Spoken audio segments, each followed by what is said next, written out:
હાલો મિત્રો, નમસ્કાર, જય સિયારામ. બાપુના જોક્સમાં આપનું સ્વાગત છે. વડેલાના પ્રણામ કરીને મારા જોક્સ ચાલુ કરું. રૂલ્સ રેગ્યુલેશન છે ને સાહેબ, એ થોડાક ક્યારેક મોંઘા પડી જાય. અમારે એકવાર એસો સાહેબ આવ્યા હતા ને તો દોડ હતી.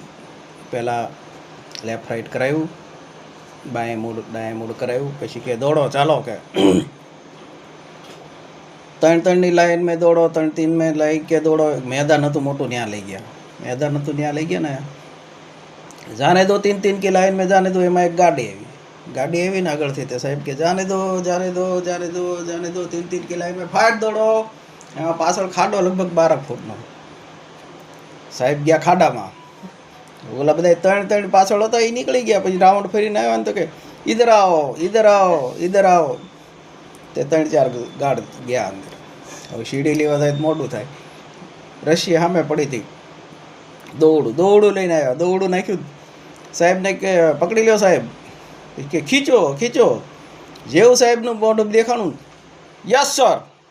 સાહેબ પાછા અંદર ડુડુમ કરતા. બીજી વાર રસી નાખી. પછી સાહેબ અંદર રસી પકડતા પહેલા બધો રસી મત છોડના. એટલે આવું ક્યારેક બને. અમારે એક ગાઢ છે ને, હમણાં વરસાદ ચાલુ હતો ને, તે એ રાયતપાળીમાં છે. બીજી જગ્યાએ બીજા પોઈન્ટે છે. રાયતપાળીમાં છે ને, તો વરસાદ ચાલુ હતો ને મને કે વરસાદ ચાલુ, મેં કીધું રૂક જા થોડી. પછી મને યાદ આવ્યું, કીધું મારે રેનકોટ પહેરતો હતા. તે રેનકોટ પહેરીને ગયો. પછી મેં કીધું હાલ તો થયો ને, ઉતાળમાં બહુ હતો આદમી. હાલ તો થયો ને, મેં કીધું હાજે તું 7 વાગે આવીને ત્યારે લેતો આવજે પાછો. સાંભળ્યું નહીં. 1-1.5 કલાક થઈને વરસાદ રહી ગયો ને. ત્યાં રૂમ છે અમારા, અને રૂમ વિશે કહી દઉં સાહેબ કે એ રૂમ છે ને, એકવાર હું જોવા ગયો હતો ત્યાં. અમારા ગાર્ડ લોકો દૂરથી આવ્યો હોય ને, રૂમ રાખવા રહેવા માટે આપે તો 5.5-8 બાયની રૂમ હોય. એમાં 4-5 ગાર્ડ પડ્યા રહે. રાઈટવાળા હોય એ દિવસે હોય, દિવસવાળા હોય એટલે રાતે હોય. અને બાજુમાં એક નાનું એવું વોશરૂમ હોય. તે હું ગયો તો આમ તો જોવા. કીધું કેવી રીતે રહેશ બિચારા હે. પણ એ તો એ લોકો રહીએ કે જે ગાર્ડનો એક ગાર્ડ હું બેઠો તો નવો આવ્યો ને, તો કે गाना आता है. वो लोग के गाने से क्या रूम में रहना है, गाने से क्या वो है. बोले ऐसा नहीं है, वॉशरूम में कड़ी नहीं है, डोल ऐसे करके दरवाजा बंद करके गाना पड़ता है क्या. તો હું ક્યાં તો હા તો એ 1-2 કલાક થઈને વરસાદ રહી ગયો ને, તે રેનકોટ દેવાયો પાછો. તે મેં કીધું કેમ, તો કે આ તમારે ક્યાંક જવું. મેં કીધું મારે ક્યાંય નથી જવું. બોલા 7 વાગે મેં તને કીધું તું રેનકોટ દઈ દેજો.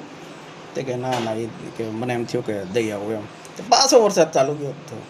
નાહી ધોઈને આવ્યો તો, નવા કપડાં પહેરીને આવ્યો, પાછો પલળતો કીધું રેનકોટ લેતો હતા એલા બીજી વાર. તો કે ના હવે હાલશે કે આવું બધું. અમારે એક ભાઈ છે ને, ભોળો માણસ છે, ગાઢ જ છે, ભોળો માણસ છે. રોજ કુતરા હાટો કંઈક ને કંઈક લેતો જાય, બિસ્કિટ નાસ્તો હાથે. તે કાલ નહોતો લાવ્યો ને, ઓલા આમ કૂતરા 2 આવ્યા ને, પૂછડી પટપટાવતા હા આવ્યા. તે કે આજ નથી લાવ્યો એલા, હિન્દી છે, આજ નહીં લાયા આવું.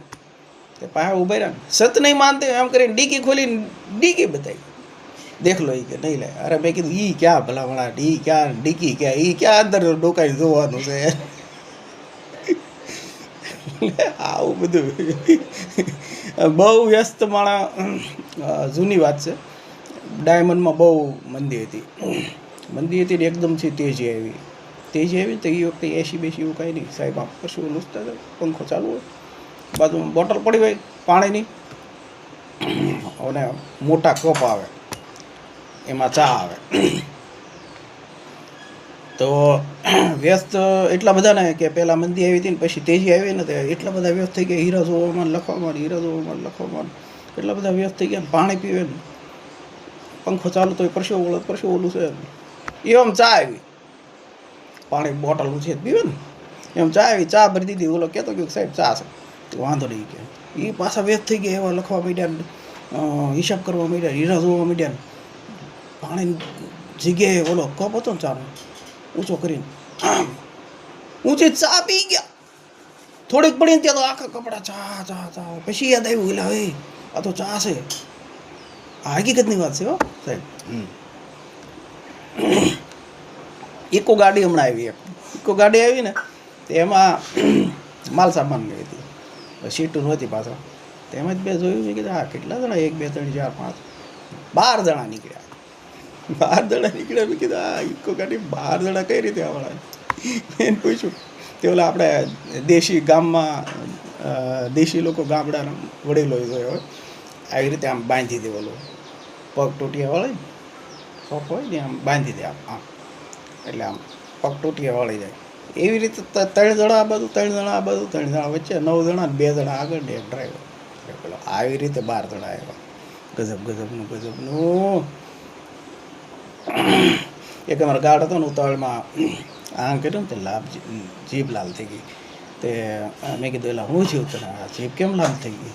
એ કાંઈ નહીં કે બ્રશ કર્યું ને કે તો ઓલા બીજા ગાડા કે જલ્દી બહાર નીકળી ગયા.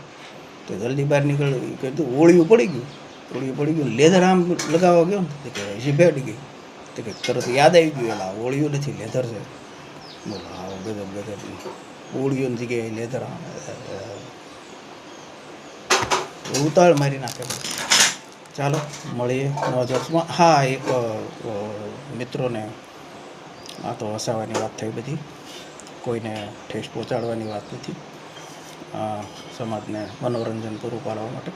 એક હું જોબ કરું છું ને જીઆઈસી છે ગુજરાત પ્રાઇમ, ત્યાં આયુષ્યમાન કાર્ડ ઉપર ફ્રીમાં રેડિયોલોજી, સીટી MRI વગેરે થાય છે.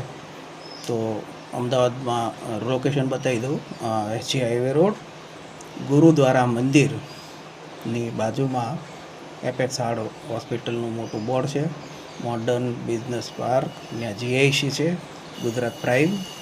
ત્યાં અમારે રેડિયોલોજી કાર્ડ ઉપર, આયુષ્યમાન કાર્ડ ઉપર ફ્રીમાં થાય છે. તો જે લોકોને લાભ લેવો હોય તે લોકોને એકવાર ચોક્કસ એ સ્થળની મુલાકાત લેવા વિનંતી.